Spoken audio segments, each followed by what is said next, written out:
La primera, cuando un hacendado o un bandido enterraba un tesoro, generalmente asesinaba al peón que había hecho el pozo para doble fin.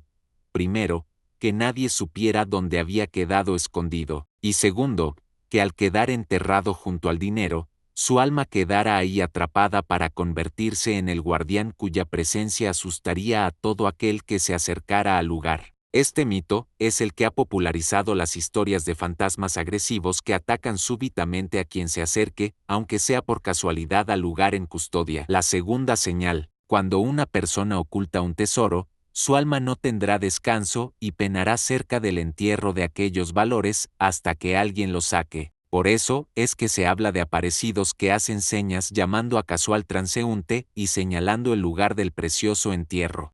La tercera señal, en la antigüedad, enterrar una reata junto al dinero haría un sortilegio, provocaría que aquel lazo se convirtiera en serpiente cada vez que alguien quisiera sacar el tesoro. Quien no se deje ahuyentar y enfrente con valentía a la sierpe, la verá convertirse otra vez en una cuerda. La cuarta señal, si alguien vende un caballo y entierra el dinero, al paso de los años, cuando el animal muera, un caballo fantasma se empezará a manifestar en el lugar del dinero enterrado. Esto es para explicar la aparición de puercos, gallinas, toros y otros animales domésticos. La quinta señal, el dinero enterrado va produciendo ciertos gases tóxicos y alucinógenos que pueden envenenar la sangre de quien los respire y crearle alucinaciones. Por eso son famosas las historias de apariciones espantosas cuando están ante el tesoro, o también la plática sobre personas que enfermaron hasta llegar poco a poco a la muerte. La sexta señal, fuegos fatuos. Es creencia muy difundida que los metales preciosos como el oro, cobre y bronce, van acumulando gases sin olor, pero muy tóxicos, que matan poco a poco a quien llegue a sacar un tesoro. Los metales preciosos, cada cierto tiempo, liberan el gas acumulado, y al contacto con el aire, se enciende formando una llama a veces azulosa, a veces roja. Esta llamarada se levanta por unos segundos y luego se va haciendo pequeña hasta extinguirse. Como es una llama que no quema, que no es capaz de encender ni el pasto seco, se le ha llamado fuego fatuo, y para los buscadores de tesoros es esta la mejor señal para localizar los entierros. Según el tamaño de la llamarada, es el tamaño del tesoro. La séptima, todo o nada, un elemento común en la mayoría de las leyendas de tesoros en cuevas o subterráneos, es la imposibilidad de sacar en un solo viaje todo por ser muy abundante lo guardado. Ahí es donde aparece la voz cavernosa o a veces con el fantasmal guardián haciendo presencia física, para advertir que si no lo puede sacar todo, entonces no podrá tomar nada, y la voz de ultratumba retumba por todo el lóbrego lugar repitiendo amenazadoramente, todo o nada. Si la advertencia no es atendida, la puerta se cerrará, el lugar se derrumbará o el atrevido será atacado por el guardián y quedará ahí muerto, tendido sobre el tesoro. Por eso se habla de varios esqueletos encontrados junto a las riquezas. Fueron aventureros que desatendieron la orden macabra. La octava, la muerte espera.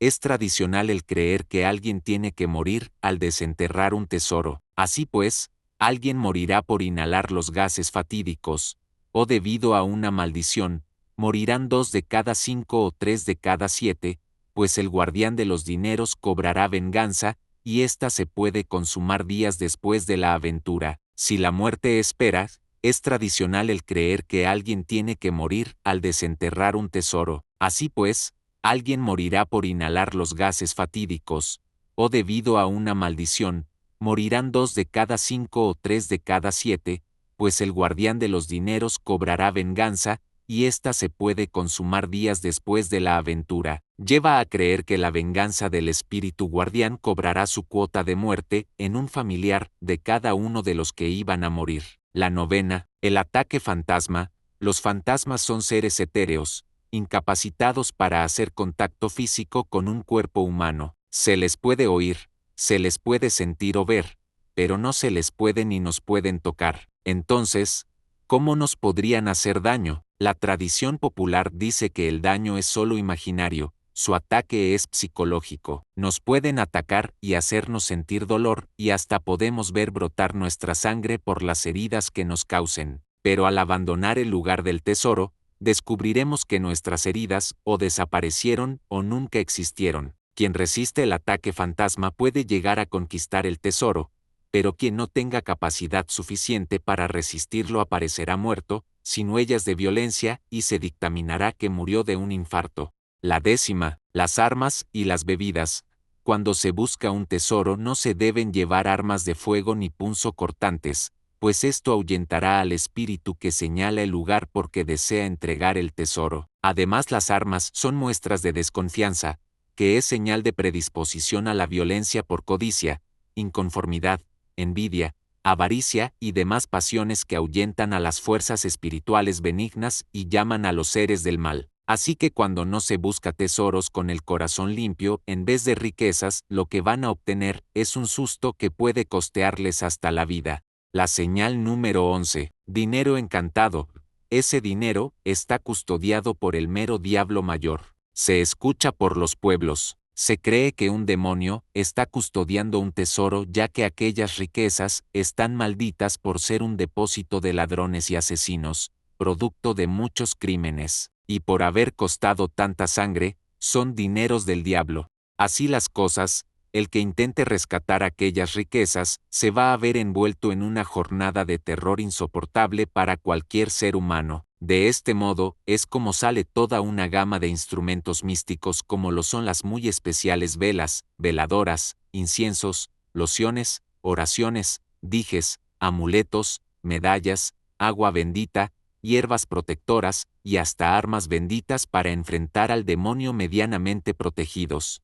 Señal número 12. El dinero se mueve. Uno más de los mitos dice que el dinero se mueve por entre la tierra. Así pues, un tesoro que fue enterrado en un lugar será encontrado varios metros retirado del sitio original. Otro más es que al llegar el buscador de tesoros al cajón de los codiciados caudales, se le puede ver escapar por entre la tierra y se tendrá que hacer otro pozo hacia el lado que se fue. Es común encontrar varios pozos en un mismo lugar por la creencia de que los espíritus están jugando con nosotros y nos lo están cambiando de lugar. Señal 13. La codicia. Se dice que al buscar un tesoro no debe nadie de los buscadores llevar codicia o envidia en su corazón porque el cajón se moverá.